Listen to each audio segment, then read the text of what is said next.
Hello fellow YouTubers, it's me Tom Versal here, and welcome back to the Music Corner. Today we're going to be reviewing one of my favourite albums of all time, Public Image Limited, 2nd edition.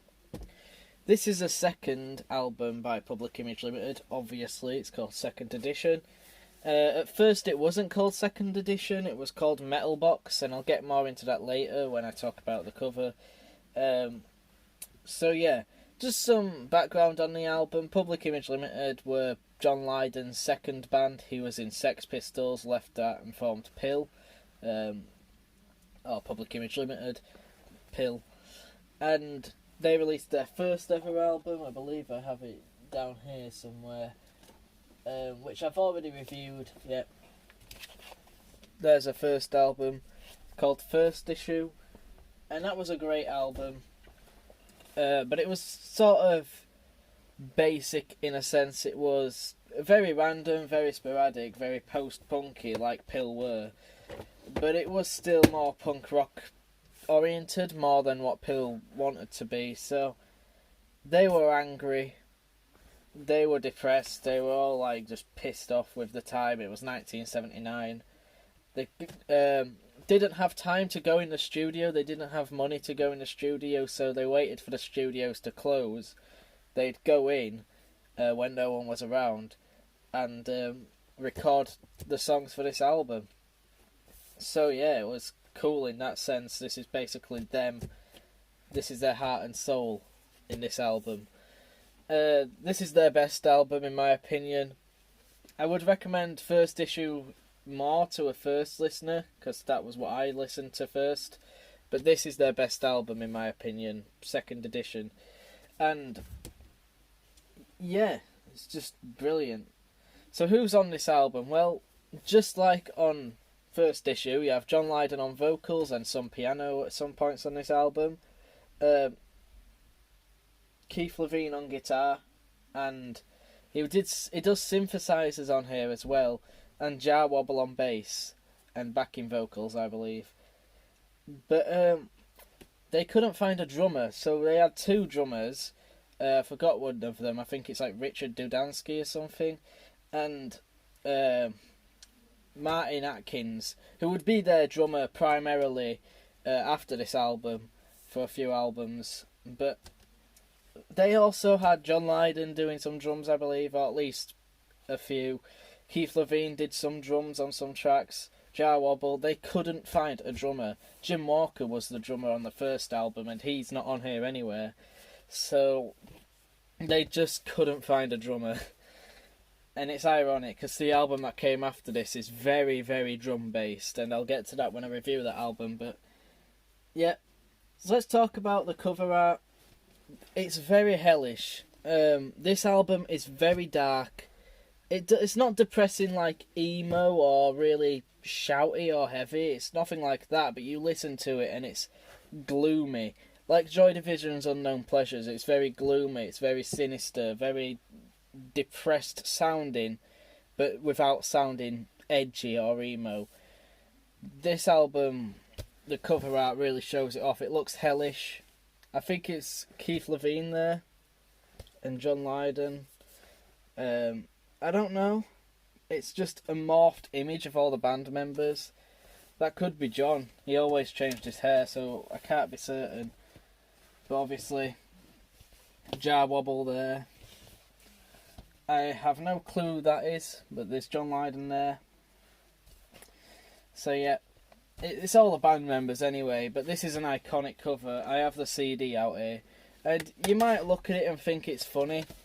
It is a little bit, but it's actually kind of creepy when you listen to the album and you get it. It's very eerie, the album. Anyway, so what about the other cover? Well, before they released it as a gatefold on 2 vinyl, they actually said fuck you to the record label, because PiL were like that, and released it in film canisters. They made their very own metal film canisters. And okay, sorry for a random jump cut. memory ran out. But anyway, yeah, they released it in metal film canisters as a fuck you to the record label. They're very expensive nowadays and probably were quite expensive back then. They were expensive to manufacture. So since they couldn't keep continuing it doing that, they just released it as a gatefold with a vinyl sleeve, you know, generic stuff. It's really cool that they released it on a metal box they released it on a film canister with 3 vinyl pieces in, and a little paper slip telling you all the tracks. It's really genius. Very punk movement at the time. But obviously couldn't carry on doing that, as I said, so they released it as this, called Second Edition, which the title actually does my head in a bit, because it's first issue and then second edition. I wish it was second issue. That would be a lot cooler. I wish Flowers of Romance, which is their third album and the last of like the 3 greats, was called third issue, but oh well. I get why it's called Flowers of Romance. Yeah, this is a great album. Let's go into the songs. So we've done the cover, we've done some overview, we've done personnel. Let's get into some songs. I've got the CD out because this doesn't tell you the songs anywhere. Not on any of the vinyl, not inside, not on the back. I mean, sure, it's got lyrics, but it's not that I don't know which song's which. It's that they put them randomly. So that's Death Disco, but Albatross is the first track. Albatross is there. And then I think Careering's the second track, which is... I don't know, I can't find it anywhere. There. So it's not right. I think Careering's it's Memories is the second track, so it's there. So it's random anyway, it doesn't matter. It's random order on the back, so I've got the CD out just so I can look at the track listing. But I'll still show off on the vinyl. So yeah, as I mentioned, the opening track is Albatross. Now, Albatross is a weird song, and honestly, I'm not too big a fan of it. I like it, but the only reason I'm not too big a fan of it is because it's 10.5 minutes long. It's nearly 11 minutes, and nothing changes about it. It's very repetitive. The song meaning, I'm not sure. I know the lyrics because they're on the back here, but I don't know what it's about. Maybe it has got a deep meaning, I don't know. It does get you kick-started into the album, 10 minutes of what is going to unfold later, you know, the great bass lines. Something else I forgot to mention earlier is they released it in a metal canister, and that really suits the album because this album sounds like metal. Like, I don't mean it sounds like metal as in the heavy metal stuff, no. I mean it sounds like metal. Like, Keith Levine's guitar sounds like what you imagine metal to sound like. Not heavy metal. Erase heavy metal. Like coins, keys and all that. His guitar sounds like that. Very punchy, sharp, brutal, metal sounding guitar. But as in object metal, not genre metal. So that's why it's called Metal Box at first. Anyway, yeah, Albatross, okay track, but not the greatest. The second track is Memories, though, which is, I believe, the single from the album, I think. And it's a great track. I fucking love Memories. It is one of the greatest post-punk tracks of all time. Very creepy, very strange, very fast for this album. It's one of the fastest songs. It's a great track, and I really recommend Memories as a first-time listener to Public Image. The third track is Death Disco. All on the re-released second edition, they changed the name to Swan Lake. But Death Disco, the reason it's called Swan Lake is because the melody that Keith Levine plays on the guitar sometimes is the same as Swan Lake's. It's you know, but under that you got a lot of chaos. There's a lot of layered guitars on here. It sounds like he's dropping a knife on a guitar or smacking it and stuff like that. And you've got Jar Wobble's really dubby, disco-sounding bass line, and John Lydon's wailing, screaming vocals. The song's about John Lydon's dying mother. He wrote it to her when she was dying, and the religion that she'd supported all her life weren't helping her. The Catholic Church, they weren't helping her. So he was pretty pissed off. But she likes the song, or she liked it. She found it funny. How it's frantic chaos over the top of a classical piece is genius, honestly. Just be right back a second. Alright, the next track is Pop Tones, which when I first listened to this album, it was one where the riff stuck with me, and I liked the riff, but I didn't like the song. That's not how I feel now. The reason I didn't like it then is because it's nearly 8 minutes long. Obviously, it got a bit tedious, just like the first track. But Pop Tones is not tedious to me anymore. I really like Pop Tones. It's great on the bass. It's great vocally. John sounds like he's going to cry, but he's also putting a lot of heart into the vocals. Keith Levine's fucking guitar sounds just metallic. It sounds great. The song is about a rape that actually happened, and he's saying the cassette played Pop Tones because she mentioned the rape victim mentioned that the car had a Bee Gees cassette on. So it's about that. Pretty dark song and very depressing. When you see this cover, that song comes into your head right away. Pop Tones, one of the classic Pill tracks.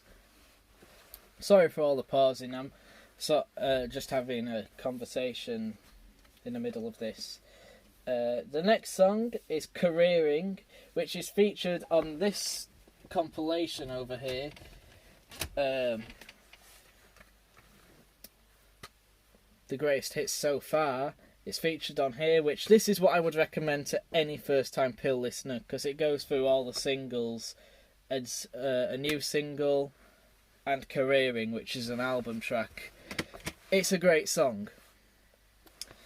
Yeah, Careering is just similar to Memories with how it's eerie, the synthesizers.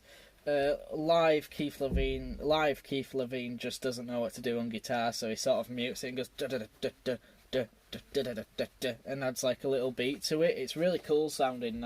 It's not on the album. I wish it was. Don't know what Careering's about, but it's a freaky, dark, depressing sounding song. Very scary. It's one of the scariest tracks on the album, if not the scariest, which is great why it's on here. Because you've got happy songs on here, like Later Pill would do Rise, Seattle, Rules and Regulations, Disappointed, which all happy new wave songs. But Careering, Flowers of Romance, Death Disco, they're all just scary songs. Early Pill songs.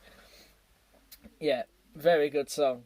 Socialist is next, which is it's an instrumental. There's nothing much to it. It's got a lot of weird effects over the top of it.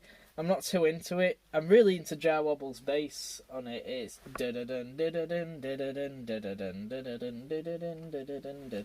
very simple. And when I listened to this album earlier, I was playing bass along to some of these tracks. It's an alright song though. There's not much to say about it. Then after that, you get another instrumental called Graveyard, and Graveyard is a great track. It really does show off Keith Levine's guitar very well. It's very metallic, very, I want to say thrashy because it thrashes your ears more than like the genre. It's very punchy, sharp, metallic. That's just one thing I could say about his guitar on this album. Metallic. It's weird, but it's great. One of the greatest tones ever.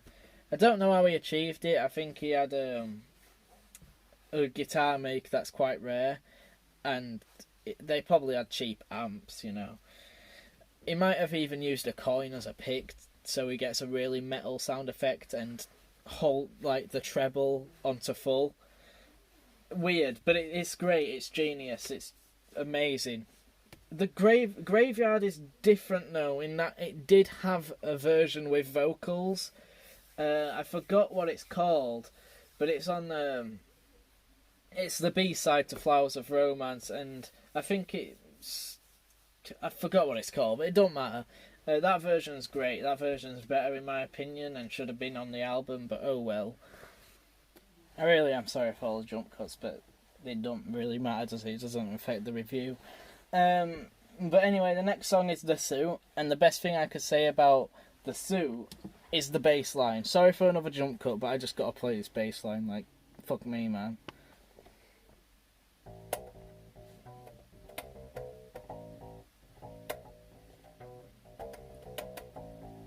Jar Wobble, I know you couldn't play bass at this point, but you're still one of my favourite bassists. Also, sorry for my hair, I haven't done it today, and since I've been wearing headphones, it's sticking up. But, fucking hell, The Suit is such a good song, and the bass line really drives it. Oh, what a song, what a song. The next track is Bad Baby, and the bass on this song, oh god, it's honestly, Jar Wobble, he's a genius. I need to get into his solo stuff, but Bad Baby, the bass line is one of my favourite Pill bass lines, probably my favourite maybe. If you're a bassist, learn all the bass on this album. The tabs aren't really out there, some of them are, but they're so good, the bass lines on here. Jar Wobble, you are genius. John Lydon, you are genius. And Keith Levine, you're genius too. But Bad Baby, don't know what it's about. Some of the lyrics are questionable. Someone left a baby in the car park. It's weird. But it is such a good song, man. I can't fault it. And then the next track is No Birds, or as I call it, No Birds Do Sing, because I think that is the full title. Again, the bass was really good on No Birds, but I've kind of forgotten the song a little bit. But it is a good track anyway. I know every song on here is good. Yeah, just be right back a second, honestly, sorry about this. Okay, yeah, No Birds, good track. But not much to say about it. It's not a filler track. It's just one that I've kind of forgotten a little bit. But it's a great track, yeah. And 11, Chant, is fucking hell. What an angry song. I don't think it's on here, unless I just can't see it. Oh, it is, but they just don't write chant. Voice moaning and speaker, never get too close. Only a gimmick, pointed fingers, no more serious sight. I read some of them wrong, but it's just fucking angry, fucking brutal, fucking... God, what a song. But yeah, sorry for fucking jump cuts. It is getting a bit ridiculous, but I don't mind. I don't mind. Just as long as you guys don't mind, then I'm sorry. At least I've apologised. But anyway, Chant is just a crazy good song. The bass line is good. It's really Keith Levine's guitar and John Lydon's vocals on this. The energy in this song as well. It's the most angry song on the album, the most furious, most violent. Mob, war, feel, hate, mob, war, feel, hate, mob, war, feel, hate. Just chanting that all the way over and over and over through the song.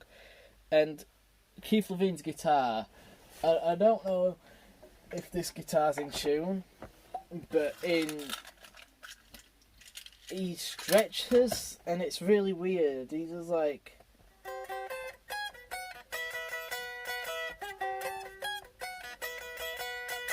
It's really weird, but it's such a good song. It's fucking angry, it's furious, brutal. Anyway, what happens after the anger? We get the calm after the storm. Radio 4, song done all by Keith Levine, I think, even the bass. It's just synths, really powerful synths like duh, duh, and then a bass line going duh, duh, duh, duh, duh, duh, duh, duh, duh, duh, duh, duh, duh, duh, duh, duh. It's amazing. It's brilliant. I think Keith Levine did everything on it. It's instrumental again, so it's the third instrumental, but it really gives you hope. You got to think, you might have heard Never Mind the Bollocks, and there's a lot of anger and energy in that album. Pissed off at the government, pissed off at the UK. That is in here. And you've got Chan and Radio 4 next to each other. You got one that's really angry, really brutal, really furious and scary. It's really scary, actually. And then you've got Radio 4, which is so calm, and it leads you. Once it's the final track, it fades out, and you've just got a good sense of hope. I know nowadays it's 2020, been a shit year to be honest, but 1979, 70s album, it's fucking futuristic for the 70s. Like, you don't hear anything like this now, you didn't hear anything like it back then. The final track really gives you a good sense of hope, and just thinking about what's going to happen in the future, just some good hope. After Chant, the angriness, it makes you think everything is going to be okay. So there you go. Second edition or metal box, whatever you want to call it, by Public Image Limited, one of my favourite bands of all time. It is genius. It is a beautiful album. Solid 10 out of 10 album. And yeah, I know I don't rate albums, like I don't do 10 out of 10s and all that, but I will say this is definitely a 10 out of 10 album. Every song on it is amazing. I know I've kind of glanced over No Birds Do Sing, but I do like No Birds Do Sing, and this is just a genius album. Perfect. I would recommend getting this or first issue first, but this is the best Pill album. You will not be disappointed. If you listen to it first time and you don't like it, that's fine. I fucking hated this album first listen, but now it's one of my favourite albums of all time. You've really, really got to let it grow onto you. It's genius. Avant-garde, post-punk at its finest. Thank you for watching this review. I hope you all enjoyed. I am sorry for the countless jump cuts. It's because I was having a conversation with my girlfriend during this. So I'm sorry for that. I just wanted to get a review done, and this is the album I listened to today. I've been wanting to review it for forever, but I've only just got the vinyl a few weeks ago with that. Thank you for watching anyway. Hope you enjoyed. Stay epic.